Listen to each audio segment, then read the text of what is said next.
नवीन काहीतरी शिकणारा. कुठे उभा आहोत आपण आज? आपल्या शाळेच्या परिसरामध्ये. हे झाड कोणतं आहे? वड. कोणतं झाड आहे? वड. आपल्या शाळेच्या दारामध्ये वड आहे. छान. पहा, आपण वड पाहिला. आता मला तुम्ही याच आपल्या शाळेतील दुसऱ्या झाडांची नावं सांगणार. हे झाड कशाचं आहे रे? जांभळ. हे सुद्धा हे करंजी. छान. हे कशाचं आहे रे? अशोक. आणि पलीकडे दिसतंय ते बदामाचं झाड आहे. मग ही सगळी झाडं कुठे आहेत बरं? आपल्या शाळेच्या परिसरामध्ये, आपल्या शाळेच्या मैदानामध्ये. आता इथे पहा,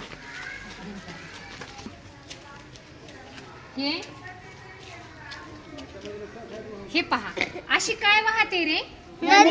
नदी वाहते. आता ही नदी नाहीये, आपण झाडाच्या याच्यामध्ये सोडलेलं पाणी आहे समजा. पण नदी याच प्रकारे वाहत जाते. नदी कुणीकडे वाहते? उत्तराकडे वाहते. उंचावरून खाली उत्तराकडे नदी वाहते. याच पद्धतीने नदी वाहत वाहत जाते. नदीमध्ये काय असतं? आणि पाणी कुठून मिळतं? पावसामुळं पाणी. जसे आज आपल्या झाडांना सुद्धा या पावसानेच पाणी दिले की नाही. म्हणजे आता हे काय आहे? दगड आहे. हा दगड कुठे असतो? शेतात, रस्त्यावरती, अजून बाजूला, आजूबाजूला. बर, या दगडाच्या खाली काय आहे? दगडाच्या बाजूला इथे माती आहे. मग हा माती पण घटक कशाचा आहे? माती, दगड, हे झाड, हे कशाचा भाग आहे? सगळे परिसरामध्ये. बरोबर आहे. आता पहा काय दिसतंय रे रस्त्यानं जाताना? बैल. हा बैल कुठे राहतो? गोठ्यात राहतो. हा आपल्या परिसराचाच भाग आहे. या काकांच्या हातात काय दिसती? कॅन्ड आहे की नाही? काय असेल रे त्या कॅन्डीमध्ये? दूध आहे. मग दूध कोण देतं?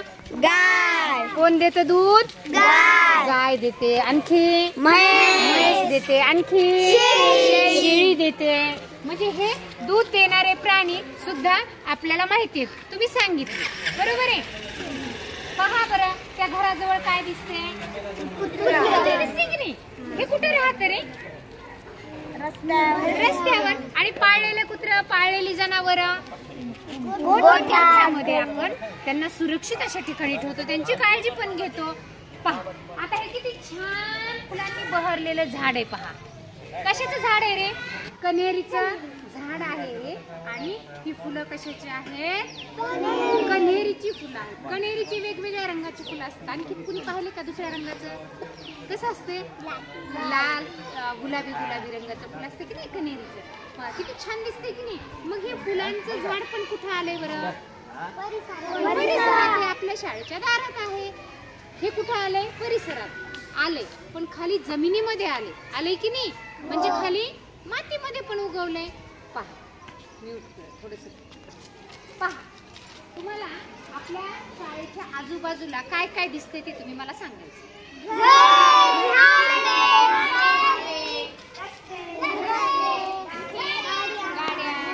सांगा आणखी काय काय दिसते? दुकानं, आणखी माणसं दिसतात. आणखी गवत दिसते की नाही? गवत. आणखी दगड. बरोबर आहे. आणखी गाड्या. म्हणजे हे सगळं तुम्हाला कुठे दिसतंय? परिसरामध्ये दिसतंय. आता हे झाड पाहिलं तुम्ही. हे झाड खाली कशात आलं? मातीत आलं. आणि त्याला झाडाला उगवण्यासाठी काय लागलं रे? पाणी. आणि हे पाणी कुठून मिळालं? पावसापासून आपल्याला पाणी मिळतं. आपल्या शेतामध्ये जाताना आपल्याला नदी, नाले, ओढे दिसतात की नाही? यामध्ये सुद्धा पाणी कुठून येतं? पावसाचं. आपण पिकांना पाणी देतो. पहा, आपल्याला जगण्यासाठी काय काय लागतं? पाणी लागतं. आणखी भाकर. आणखी भाजी. सांगा. ऑक्सिजन. तो कुठून मिळतो रे? म्हणजे प्रत्येकाने काय लावलं पाहिजे? झाड लावलं पाहिजे. आपण घर पाहिले, प्राणी पाहिलं, कुत्र पाहिलं, बैल पाहिले, माणसं पाहिले, फुलं पाहिले की नाही? मग आता मला सांगा, हे सगळे आपल्या परिसराचे घटक आहेत. मग हे झाड, या झाडाला जीव आहे का नाही? कशावरून कळालं तुम्हाला? त्याला फुल आलं आणि त्याची वाढ होते, बरोबर आहे. आणि त्याला पानं आले, ते हिरवगार आहे, म्हणून ह्या झाडाला जीव आहे. बर, आपण पण एक प्राणी आहोत, माणूस प्राणी आहे की नाही? सांगा बरं मग, सजीव आपल्याला जीव आहे का नाही? आहे. कशामुळं, कशावरून कळालं? कारण आपण बोलतो. देवाने आपल्याला डोळे, कान, बर, हे सगळे अवयव आपल्याला आहेत. आपली उंची वाढते, आपली जाडी पण वाढते की नाही? तसं झाडाची वाढली. आता पहा बरं, दगड आहे, दिसला?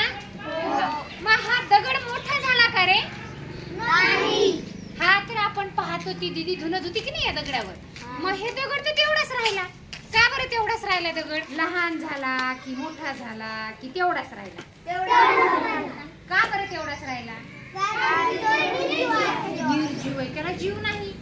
म्हणजे या परिसरामध्ये कोणकोणते घटक आहेत मग?